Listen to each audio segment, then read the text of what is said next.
Pour voir si mon gabarit facilitait réellement l'aiguisage, j'ai tenté d'aiguiser un rasoir droit, outil qui est très difficile à aiguiser.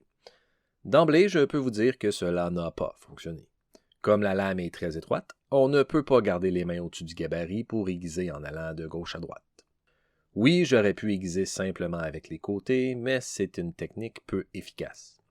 J'ai pensé mettre la pierre debout pour régler le problème, ce qui a causé un problème de stabilité. Et la stabilité est essentielle lorsqu'on manipule des outils tranchants. J'ai donc fabriqué un gabarit spécialement conçu pour tenir la pierre debout. Autant pousser le concept d'aiguisage vertical jusqu'au bout.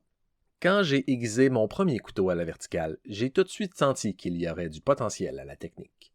Ce n'était pas le cas avec ce gabarit. C'était nettement moins intuitif que ce ne l'était avec le couteau. Comme le rasoir est très petit, il est moins naturel de le placer à la verticale, surtout qu'on aiguise en faisant des mouvements de haut en bas plutôt que de gauche à droite.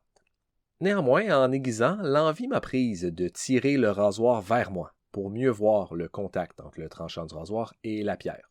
J'ai donc abandonné l'idée d'aiguisage vertical, je me suis fait un petit bloc de bois pour calquer mon angle à la base du gabarit et j'ai réessayé l'aiguisage à main levée. À la différence que cette fois, j'étais bien placé pour voir le rasoir glisser sur la pierre. Et j'ai trouvé que cela m'aidait.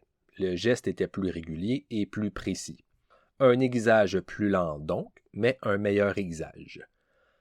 Avant ces tests, mon rasoir était fini. Avec la technique à main levée, mais debout, j'ai pu obtenir un résultat potable, même correct.